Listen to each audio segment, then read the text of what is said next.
kakaknya. Sebelumnya, klien pernah memiliki riwayat dirawat di rumah sakit jiwa 2 tahun yang lalu. Tetapi klien tidak rutin kontrol dan meminum obatnya.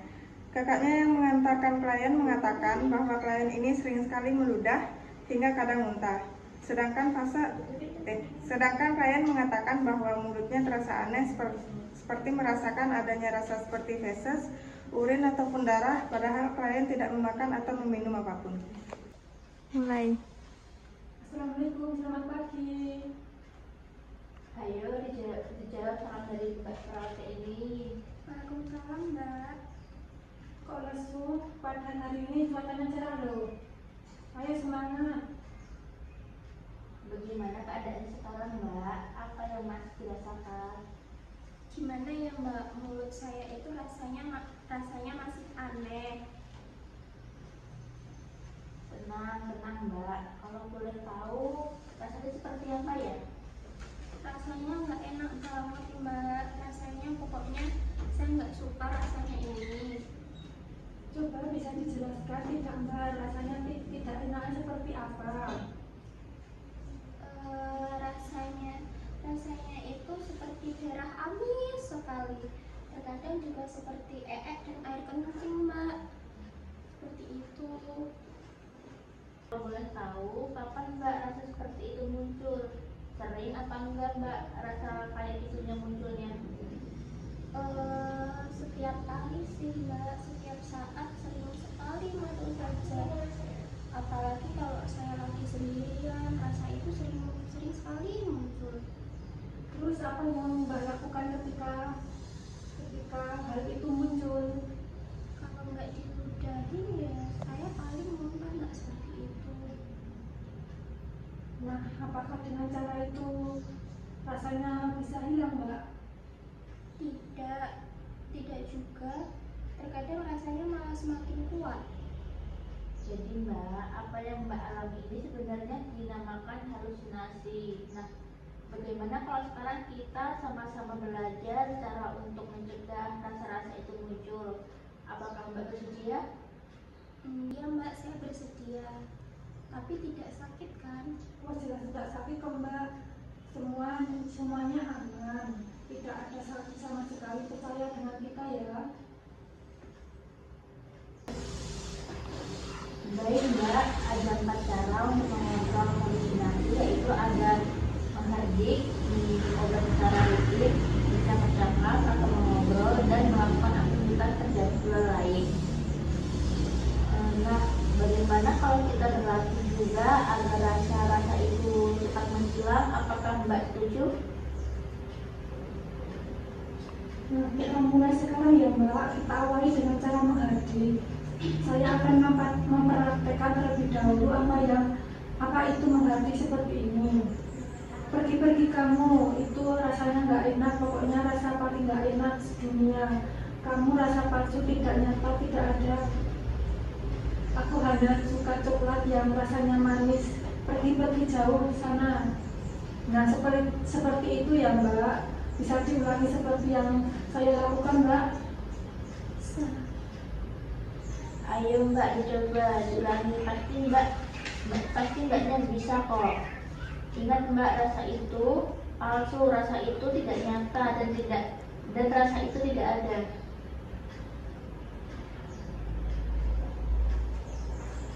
Saya ulangi ya, Mbak.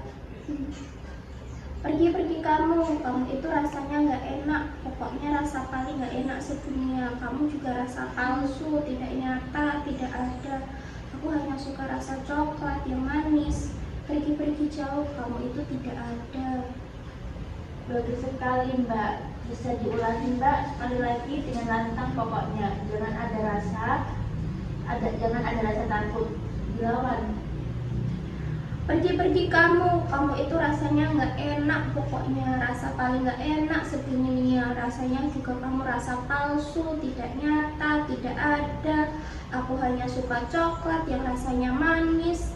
Pergi jauh, kamu itu tidak ada. Nah, selanjutnya jangan lupa minum obat yang secara rutin diresepkan dokter ya. Pokoknya harus semangat sembuh, harus selalu diminum obatnya, jangan bolong-bolong ya, Mbak. Selanjutnya juga ada cara mengontrolnya dengan cara mengobrol bercakap-cakap dengan orang sekitar kita agar kita juga bisa agar kita juga tidak merasa sendirian.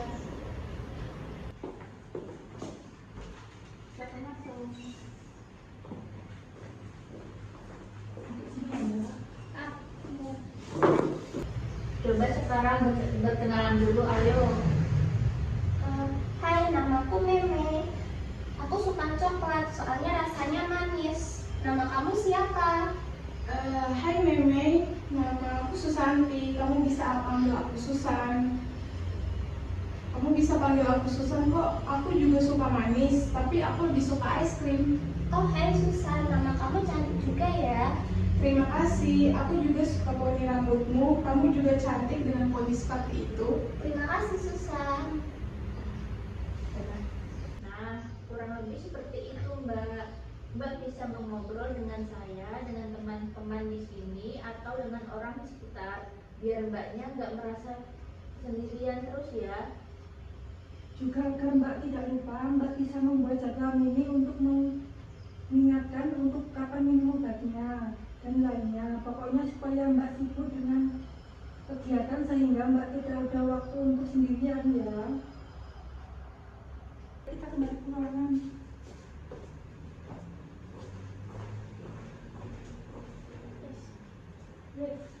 Sekarang bagaimana Mbak perasaannya? Setelah kita melakukan beberapa cara tadi. Sedikit lebih tenang dan sedikit lebih lega juga, Mbak.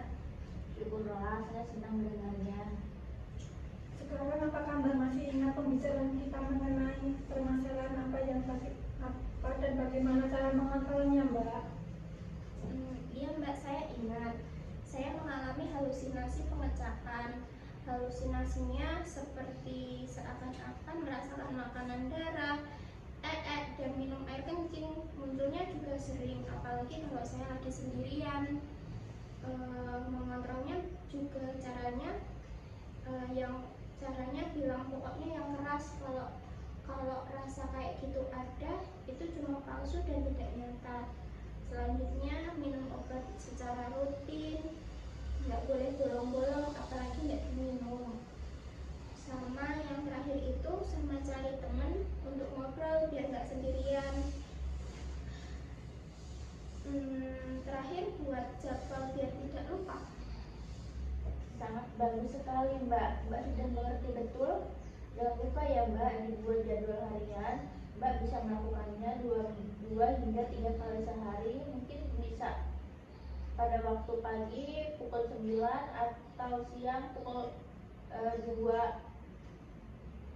atau siang pukul 2, dan mungkin malam setelah sholat isya pukul 19.30 atau jam 9 malam ya Mbak, supaya tidak terlalu malam. Nah, kalau seperti itu, bagaimana jika kita besok ngobrolnya di taman saja, Mbak, agar suasananya di taman cukup cerah dan segar. Besok bisa kita lakukan mulai jam 9 pagi. Apakah Mbak bersedia, Mbak? Baik Mbak, mungkin kita ngobrolnya cukup sampai di sini dulu ya. Kita bisa lanjutkan besok pagi dengan kita evaluasi juga ya Mbak, biar cepat hilang rasa mengganggu ini ya Mbak. Kita pamit dulu ya Mbak. Assalamualaikum.